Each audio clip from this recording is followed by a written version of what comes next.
হামে রাজশাহীতে আরও 2 শিশু মৃত্যু, নিহত বেড়ে 42। লালমনিরহাটে বিএসএফের গুলিতে গুলিবিদ্ধ কৃষক। নওগাঁয় ট্রেন থেকে লাফ, পুলিশ কনস্টেবলের 2 পা বিচ্ছিন্ন। ঝালকাঠিতে বেড়ি বাঁধের মানববন্ধনে ভূমিদস্যুদের হামলা। নোয়াখালীতে যুবককে পিটিয়ে পুড়িয়ে হত্যা, অর্ধগলিত মরদেহ উদ্ধার। আমন্ত্রণ জানাচ্ছি বাংলাদেশ প্রতিদিন সারা দেশের সব খবরে। এতক্ষণ শুনছিলেন শিরোনাম, এবারে বিস্তারিত। রাজশাহী মেডিকেল কলেজ হাসপাতালে গত 24 ঘন্টায় হামের উপসর্গ নিয়ে আরও 2 শিশু মৃত্যু হয়েছে। এ নিয়ে চলতি মৌসুমে মৃতের সংখ্যা দাঁড়িয়েছে 42 জনে।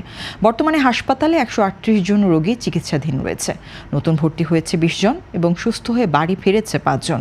চলতি মৌসুমে মোট 411 জন রোগী ভর্তি হয়েছে। হাসপাতাল সূত্র জানায় 1 জানুয়ারি থেকে এখন পর্যন্ত 38 জন হাম পজিটিভ রোগী শনাক্ত হয়েছে। এদিকে মোংলায়ও হামের প্রকোপ বৃদ্ধি পেয়েছে। গত 1 সপ্তাহে 17 জন শিশুর মধ্যে 3 জন হাসপাতালে ভর্তি হয়েছেন। বাকি 14 জন উপজেলা স্বাস্থ্য কমপ্লেক্স থেকে চিকিৎসা নিয়ে বাড়ি ফিরেছেন। আক্রান্ত শিশুদের বয়স 2 থেকে 5 বছরের মধ্যে। চিকিৎসকরা বলেছেন, জ্বর, কাশি, সর্দি ও শরীরে ফুসকুড়ি দেখা দিলে দ্রুত হাসপাতালে যেতে হবে এবং টিকা গ্রহণে সচেতন হতে হবে। লালমনিরহাটের পাটগ্রাম ইউনিয়নের রহমতপুর সীমান্তে সোমবার সকাল 10:30টায় মিজানুর রহমান মিজান নামে এক বাংলাদেশি কৃষক ভারতীয় সীমান্তরক্ষী বাহিনীর গুলিতে গুলিবিদ্ধ হন। স্থানীয় সূত্রে জানা যায়, মিজান ধান খেতে ঘাস কাটতে গিয়েছিলেন। হঠাৎ বিএসএফের টহল দল তাকে লক্ষ্য করে রাবার বুলেট ছুড়ে। গুলিতে আহত হয়ে তিনি মাটিতে লুটিয়ে পড়েন। স্থানীয়রা দ্রুত তাকে উদ্ধার করে পাটগ্রাম উপজেলা স্বাস্থ্য কমপ্লেক্সে নিয়ে যান।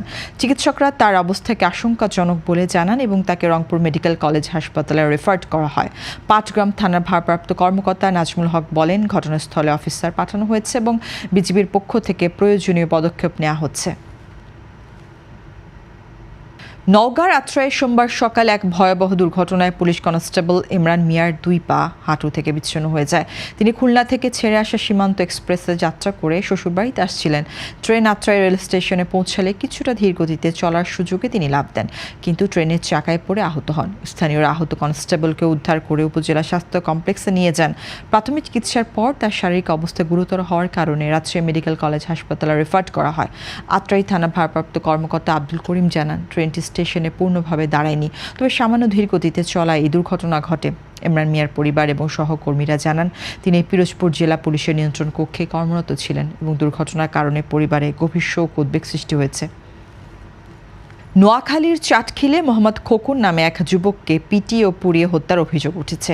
রোববার রাতে চাটখিল পৌরসভার দৌলতপুর গ্রামের মন্ত্রী পোল সংলগ্ন ঝোপ থেকে তার অর্ধগলিত মরদেহ উদ্ধার করে পুলিশ। নিহত খোকন স্থানীয় হোসেন আলী পাটোয়ারি বাড়ির মোহাম্মদ ফারুক হোসেনের ছেলে এবং পেশায় দিনমজুর ছিলেন। পরিবার জানায়, গত বৃহস্পতিবার রাতে একটি অজ্ঞাত নাম্বার থেকে ফোন পেয়ে বাড়ি থেকে বের হয়ে নিখোঁজ হন তিনি। পরে থানায় সাধারণ ডায়েরি করা হয়। স্থানীয়দের ধারণা, দুর্বৃত্তরা তাকে অন্যত্র নিয়ে পিটিয়ে হত্যার পর মরদেহে আগুন দিয়ে ঘটনাস্থলে ফেলে যায়। পুলিশ মরদেহ উদ্ধার করে ময়নাতদন্তের জন্য নোয়াখালী জেনারেল হাসপাতালের মর্গে পাঠিয়েছে। এ ঘটনায় অজ্ঞাতদের আসামি করে হত্যা মামলা দায়ের করা হয়েছে। চট্টগ্রামের সীতাকুণ্ডে অবৈধভাবে বালু উত্তোলনের সময় কোস্টগার্ডের যৌথ অভিযানে 5টি ড্রেজার সহ 5 জনকে আটক করা হয়েছে। অভিযান পরিচালিত হয়েছে কোস্টগার্ড, চট্টগ্রাম বন্দর কর্তৃপক্ষ এবং নৌ পুলিশের সমন্বয়ে।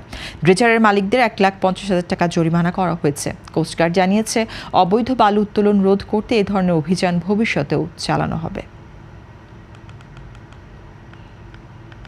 ঝালকাঠির কাঠালিয়া উপজেলার পশ্চিম আওড়া গ্রামের তালতলা খাল সংলগ্ন বেড়িবাঁধ নির্মাণকে বাধাগ্রস্ত করার প্রতিবাদে স্থানীয়রা মানববন্ধনের আয়োজন করেন। সোমবার সকাল 10টায় অনুষ্ঠিত মানববন্ধনে নারী, পুরুষ ও শিশুসহ গ্রামবাসী অংশগ্রহণ করেন। বেড়িবাঁধ না থাকায় বর্ষা ও বন্যার সময় শত শত একর ফসল, গাছপালা, মৎস্য, পানের বর্জ্য সহ কৃষিজমি পানিতে ডুবে যায়। মানববন্ধন চলাকালীন সুলতান মোহাম্মদ নাসির উদ্দিনের নেতৃত্বে কিছু ভূমিদস্যু হামলা চালানোর চেষ্টা করেন, তবে গ্রামবাসীর অবস্থান দেখে তারা পিছু হটতে বাধ্য হন। স্থানীয়রা বলেন, সরকার দীর্ঘদিন ধরে 2 কিলোমিটার দীর্ঘ বেড়িবাঁধ নির্মাণের কাজ শুরু করেছে, কিন্তু কিছু অসাধু ব্যক্তি ও ভূমিদস্যুর কারণে কাজ বাধাগ্রস্ত হচ্ছে। মুন্সিগঞ্জের শ্রীনগরের ভাগ্যকুল রোডে সোমবার সকাল 9:30টার দিকে নবাব কাচ্চিটাইন রেস্টুরেন্টে অগ্নিকাণ্ডের ঘটনা ঘটে। স্থানীয়রা জানিয়েছেন, রান্নাঘরে থাকা গ্যাস সিলিন্ডার থেকে আগুন ছড়িয়ে পড়ে। মুহূর্তের মধ্যে রেস্টুরেন্টের মধ্যে আগুন ছড়িয়ে যাওয়ায় আশপাশের ব্যবসা প্রতিষ্ঠান ও দোকানপাটে ব্যাপক ক্ষতির শঙ্কা তৈরি হয়। শ্রীনগর ফায়ার সার্ভিসের 2টি ইউনিট দ্রুত ঘটনাস্থলে পৌঁছে আগুন নিয়ন্ত্রণে আনে। স্টেশন অফিসার দেওয়ান আজাদ হোসেন জানান, আগুনের সূত্রপাত সম্ভবত গ্যাস সিলিন্ডার থেকে। আগুন নিয়ন্ত্রণে আসলেও রেস্টুরেন্টের রান্নাঘরের একটি অংশ, আসবাবপত্র এবং সৌন্দর্যবর্ধক ডেকোরেশন সামগ্রী পুড়ে গেছে। মালিক মোহাম্মদ আনোয়ার হোসেন বাবু জানিয়েছেন, তবে হতাহতের ঘটনা ঘটেনি। স্থানীয়রা ফায়ার সার্ভিসের দ্রুত পদক্ষেপকে প্রশংসা করছেন, কারণ তা আশপাশের দোকানপাট ও ব্যবসায়ীদের বড় ক্ষতি থেকে রক্ষা করেছে। দর্শক, এই ছিল এখনকার মতো সংবাদ। এতক্ষণ সঙ্গে থাকার জন্য ধন্যবাদ। পরবর্তী বুলেটিন দেখতে চোখ রাখুন বাংলাদেশ প্রতিদিনের ফেসবুক পেজ ও ইউটিউব চ্যানেলে।